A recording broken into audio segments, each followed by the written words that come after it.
फिलिस्तीन के हक में एक और अच्छी खबर और इसराइल को कहीं ना कहीं एक बड़ा झटका। आखिर दुनिया देख रही है कि क्या कुछ हो रहा है, इसराइल की मंशा क्या है और किस तरह से फिलिस्तीनी अवाम, गजा की अवाम बेबस है, मजबूर है, उसके साथ जुल्म ज्यादती हो रही है। दोस्तों, आपका मेजबान मैं हूं विशाल, आप देख रहे हैं न्यूज़ 18 का सोशल मीडिया प्लेटफॉर्म। इस वक्त एक बड़ी खबर आपको देने जा रहे हैं। अक़वाम मुत्तहिदा यानी यूनाइटेड नेशंस में दो अहम करारदादें मंजूर हुई हैं और ये दो अहम करारदादें क्या हैं? फिलिस्तीन और मकबूजा गोलान पर, गोलान हाइट्स जिसे कहा जाता है, उस पर काबिज इस्राएली कब्जा खत्म करने का मुतालबा किया गया है।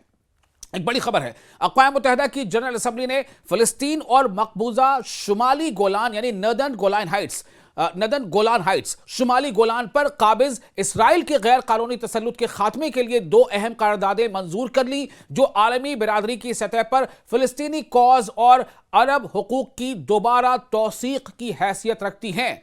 यह बहुत बड़ी बात है। अब इस पर कौन अमल करे ना करे, यह दीगर बात है, लेकिन इस बात को मान लेना, इसे तस्लीम कर लेना कि इसराइल ने कब्जा किया है, इसराइल काबिज है, उसने ऑक्युपाई कर लिया है, उसने जबरदस्ती कब्जा किया, उसने किसी का हक मारा है, उसने किसी का हक छीना है।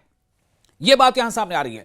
तो यूनाइटेड नेशंस की जनरल असेंबली ने फिलिस्तीन और मकबूजा शामी यानी सीरिया, शाम कहते हैं सीरिया को, तो शामी गोलान पर काबिज इसराइल के गैर कानूनी तसल्लुत के खात्मे के लिए दो अहम करारदादों को, रेजोल्यूशन को मंजूर कर लिया है।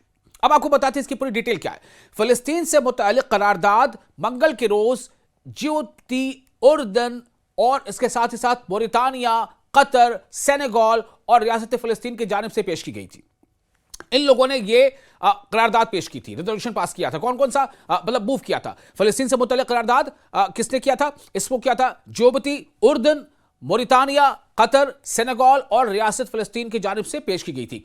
इस करारदाद के हक में 151 ममालिक कहते हैं कंट्रीज के प्लूरल को, यानी मुल्क का जमा ममालिक, 151 ममालिक ने वोट दिया, जबकि सिर्फ 11 ममालिक यानी 11 देशों ने इसकी मुखालफत की। अब आप सोचें कितनी बड़ी जीत है। ये एक मोरल विक्ट्री है, ये मोरल विक्ट्री है फिलिस्तीनियों की। इसका मतलब यह है कि दुनिया जानती है, दुनिया में रहने वाले लोग जानते हैं कि चूंकि फिलिस्तीन के साथ लगातार जुल्म हो रहा है, बर्बरियत हो रही है, इसलिए हर ज्यादातर मुल्कों में जो आम लोग हैं, जो कॉमन मैन है, वो सड़कों पर आ गए। उन्होंने अपनी हुकूमतों पर दबाव बनाया। इसका नतीजा यह है कि हुकूमतों ने इस तरह का फैसला दिया है। फिलिस्तीन से मुतल्लिक करारदाद जो रेजोल्यूशन था, उसे जियोती, उर्दन, मोरितानिया, कतर, सेनेगल और रियासत फिलिस्तीन की जानिब से पेश किया गया था। और इस करारदाद, इस रेजोल्यूशन के हक में, इसके पक्ष में 151 ममालिक ने वोट दिया। अब आप सोचें, जो मुल्क होते हैं, जो देश होता है, वो देश क्या है? देश दरअसल नागरिकों से ही तो चलता है ना। तो इसका मतलब क्या है कि 151 मुल्कों, 151 देशों के लोग भी ये जान रहे हैं कि फिलिस्तीन के साथ जुल्म हो रहा है और जालिम कौन है? इसराइल। ये उनके इस वोट से पता चलता है। तो उन्होंने माना 151 देशों ने इसके हक में वोट दिया, फिलिस्तीन के हक में वोट दिया और इसराइल के कब्जे के खिलाफ वोट दिया, जबकि सिर्फ 11 मुल्कों ने, सिर्फ 11 देशों ने इसकी मुखालफत की, जिनमें काबिज इसराइल और अमेरिका सबसे नुमाया है। अब आप सोचें, हर बार जब ऐसी कोई बात सामने आती है तो उसमें अमेरिका इसराइल के साथ खड़ा नजर आता है। यहां भी 151 देश एक तरफ हैं, वो इसराइल के खिलाफ, इसराइल के कब्जे के खिलाफ हैं, फिलिस्तीनियों के हक में है, लेकिन इसराइल के साथ साथ अमेरिका उसके साथ खड़ा नजर आता है और अमेरिका उन 151 देशों से अलग है। क्यों? क्या इसका मतलब यह है? क्या यह एक तरह से अमेरिका दिखाना चाहता है, दर्शाना चाहता है, बताना चाहता है कि वो चूंकि ताकतवर मुल्क है तो वो जो चाहेगा वही होगा? अमेरिका सबसे नुमाया इसमें नाम है। जो 11 देश जो इसके खिलाफ गए वो कौन है? इसराइल और अमेरिका उसमें शामिल है। अब आपको आगे बताते हैं, इन दोनों ने दरअसल इसमें हिस्सा ही नहीं लिया, यानी ऐसा नहीं है कि उसके खिलाफ वोट की। तो पूरी बातों को बता रहे हैं कि जो इस करारदाद के हक में, यानी कि जो फिलिस्तीन पर कब्जा है, उस इसराइली कब्जे को, फिलिस्तीन पर इसराइली कब्जे को खत्म किया जाए, उसे कब्जा माना गया, उसको हटाने की कोशिश की गई, उसको हटाने के हक में रेजोल्यूशन पास कराया गया। इस करारदाद के हक में 151 ममालिक ने वोट दिया, जबकि सिर्फ 11 ममालिक ने इसकी मुखालफत की, जिनमें काबिज इसराइल और अमेरिका सबसे नुमाया हैं। तो 151 ममालिक ने वोट दिया, जबकि सिर्फ 11 ममालिक ने इसकी मुखालफत की, जिनमें काबिज इसराइल और अमेरिका सबसे नुमाया नाम है। मजीद 11 मुल्कों ने वोटिंग में हिस्सा नहीं लिया। 151 ने हक में वोट दिया इसके पक्ष में, 11 मुल्कों ने इसके खिलाफ वोट दिया और 11 मुल्क ऐसे थे जो वोटिंग में उन्होंने हिस्सा ही नहीं लिया। अब आपको बताते हैं, चूंकि ये रेजोल्यूशन पास हो गया, यह करारदाद मंजूर कर ली गई चूंकि इसके हक में वोट ज्यादा है। तो मंजूर शुदा करारदाद अक़वाम मुत्तहिदा यानी यूनाइटेड नेशंस की फ़लस्तीनी मसले के हवाले से जिम्मेदारी का इरादा करती है और मुतालबा करती है कि काबिज इसराइल 1967 के बाद कब्जे में ली गई तमाम फ़लस्तीनी सरजमीन से हट जाए। साथ ही यह करारदाद दो रियासती हल की भी हिमायत करती है। इसी दो रियासती हल की तरफ अभी हाल ही में पोप लियो ने भी यह कहा था कि दो रियासती हल ही एक वाहिद रास्ता है मुकम्मल अमन शांति का। अब आपको बता दें कि जनरल असेंबली, यूनाइटेड नेशंस की जो जनरल असेंबली है, उसने दूसरी करारदाद भी मंजूर की जो मिस्र ने पेश की थी। किसने पेश की थी? मिस्र यानी इजिप्ट ने। यह करारदाद काबिज इसराइल से मुतालबा करती है कि वो शामी गोलान की मुकम्मल तौर पर गैर कानूनी और नाजायज कब्जा शुदा सरजमीन से पीछे हट जाए। शामी यानी सीरिया के गोलान पर, गोलान हाइट्स पर जो इसराइल का कब्जा है, इस करारदाद में यह बात सामने आ गई कि जो ज्यादातर मुल्क वो चाहते हैं कि इसराइल उस कब्जे को भी छोड़ दे और पीछे हट जाए और गोलान के इंजमाम के बैनुल अक़वामी कानून की सरी खिलाफ वर्जी करार देती है इस करारदाद में। अब इस रेजोल्यूशन के हक में कितने वोट पड़े, मुखालफत पे कितने पड़े, ये आपको बताता हूं।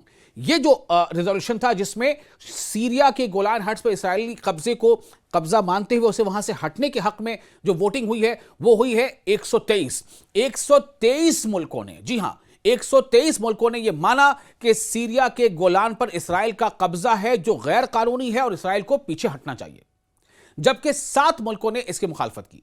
मुखालफत यानी विरोध करने वाले मुल्क कितने हैं, देश कितने हैं? सिर्फ 7।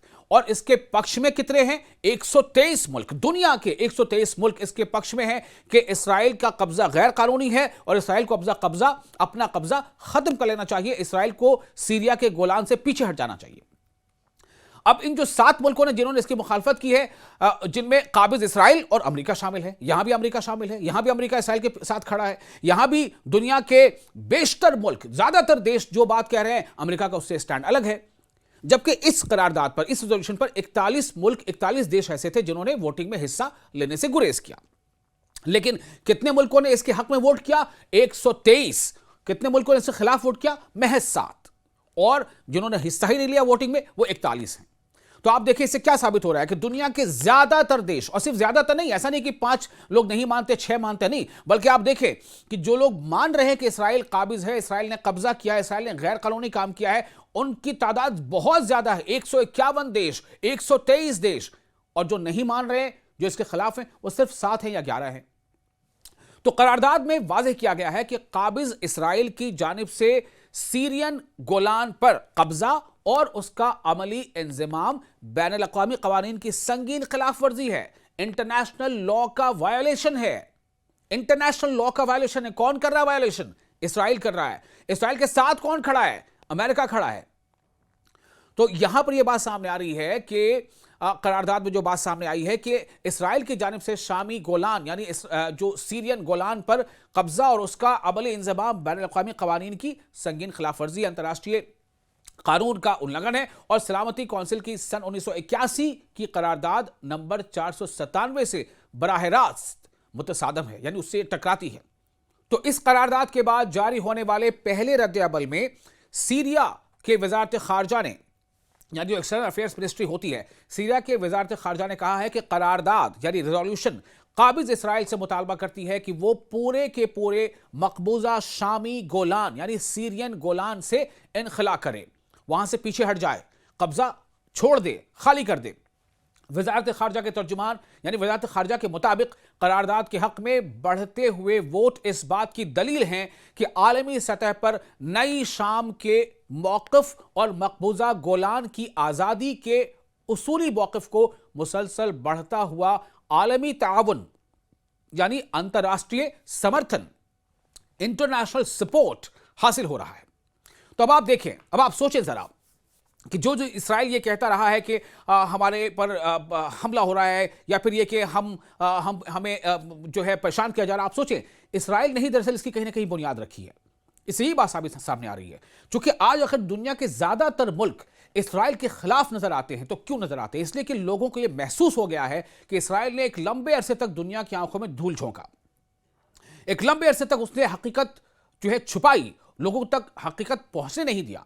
अब जब लोग इसके तरफ मुतवज्जे हुए, अब जब इस जंग के बाद से लोगों ने इस मुद्दे को गौर से समझना शुरू किया, तो लोगों को यह एहसास हो गया कि दरअसल गुनहगार कौन है, या गलत कौन कर रहा है, या गैर कानूनी काम कौन कर रहा है। इस्राइल कर रहा है। ये हम नहीं कह रहे हैं, ये यूनाइटेड नेशंस जनरल असेंबली कह रही है। यूनाइटेड नेशंस जनरल असेंबली में जो करारदाद पास हुई है, जो रेजोल्यूशन पास हुआ है, वहां से ये संदेश सामने आ रहा है। लेकिन सबसे बड़ी बात यही है, कहते हैं ना कि जिसकी लाठी उसकी भैंस। अब आप सोचें, क्या यह माना जाए कि भाई आप गलत पे गलत करते जा रहे हो, आप इंटरनेशनल लॉ के वायलेशन करते जा रहे हो, लेकिन चूंकि अगर आपके पास ताकत है तो आप सब कुछ करते रहोगे, और जिसके पास जो थोड़ा कमजोर है वो सिर्फ ये मजबूर होगा कि वो आपके जुल्म को सहे, वो आपके जुल्म के खिलाफ खुद को खड़ा करने की जद्दोजहद भी ना करे, उसके खिलाफ वो अपने डिफेंस पे वो खड़े भी ना हो, अपने डिफेंस पे वो आप पर जो है वार भी ना करे। तो लगातार इसराइल की ऐसी हरकतों को साथ किसका मिल रहा है? अमेरिका का। आपने देखा कि 151 मुल्क जहां फलस्तीन पर कब्जे के खिलाफ हैं, इसराइल के खिलाफ हैं, लेकिन वहां पर इसराइल के साथ खड़ा कौन है? अमेरिका।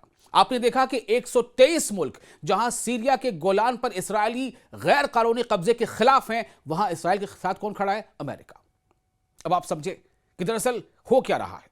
दुनिया को डेमोक्रेसी, जमहूरियत, इंसाफ की बातें बताने वाला दरअसल वो इंसाफ के साथ है या नहीं, यह आप खुद तय करें। आप देख रहे थे न्यूज़ 18 का सोशल मीडिया प्लेटफॉर्म। मैं हूं आपका मेजबान विशाल। आपको ये वीडियो कैसा लगा? अपने तासुरात, अपने रिएक्शंस आप हमें कमेंट बॉक्स में शेयर कर सकते हैं।